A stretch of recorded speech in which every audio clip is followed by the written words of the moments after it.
What up, guys? Welcome back to Benny O's Fishing.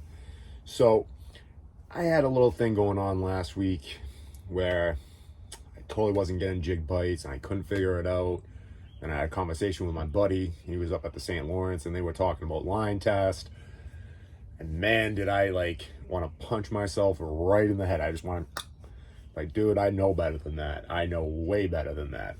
So what is it that I do know about line test and stuff like that? So number one, a lot of people will say, fish see the line, da-da-da-da-da. Honestly, I really don't have any scientific fact to disprove that, nor do I have any scientific fact to prove that.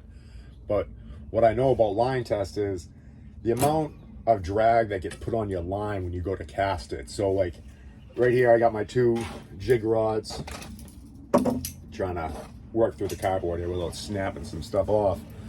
One with braid, one with fluoro. Now, typically I've always fished this river with braid, and I didn't really think much of it when I had my 20-pound fluoro on. I was fishing some trees, and usually fluorocarbon's a better line to have in trees. It doesn't dig in as much, and especially this time of year where it's early spring, things are a lot wetter. So that's kind of why I went with the fluoro. But what was happening is my line wasn't sinking down fast enough. It had too much drag. So you think about my hand as the line, the water's hitting this, pushing it, just dragging it, slowing down the fall and pushing it away from where I want it to be. Now with a thinner line test, believe it or not, it's actually gonna create less drag on that line. So you're actually gonna be able to straight down, you'll be able to get that bait down there faster. It's also one of the tricks that I learned years ago with crankbaits. You want a deeper diving crankbait, downsize your line. Usually will get that bait to run a little bit deeper. You have less drag on that line. So therefore it's able to kind of swoop down. So that's one thing about line test. And you hear a lot of guys that do the finesse fishing. Oh, they see the line, they don't see the line. I'm just gonna say, from what I know about line and diameter, 9 times out of 10, you're going to impose more action on your bait with a smaller line size. So to me, and I don't want to get in a big controversy, but I guess I'll say it, I think fish see the line when it's 5-pound test and when it's 50-pound test. I don't see fish not seeing that line. What I do see is the reaction to your bait when that happens. So basically, when you're fishing and you're downsizing your line, you're putting more action on your bait. So that will help you out in certain situations. So obviously if you're flipping grass, you're not going to throw a 5-pound test, but you might find in certain situations that when you throw that 5-pound test, it gets down there deeper, it gets down there faster. So you might find you're able to use less of a weight and get the bait to still drop like it was on a 1/2 ounce, and you might be able to get it through places. Line test to me has more action on the bait than it does anything else.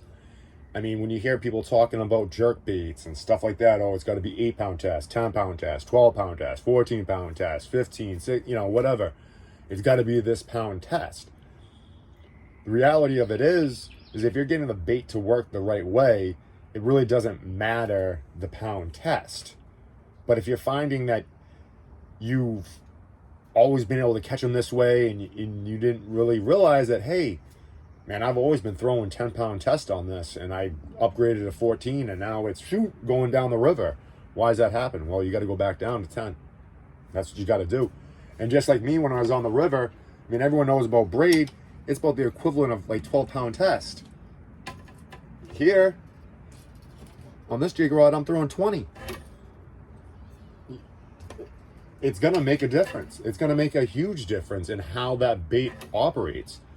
So if you're finding that you need to change something up and things aren't working out that way, maybe you've tried color, maybe you've tried everything else, go back to your original bait and downsize the line, or maybe even upgrade it.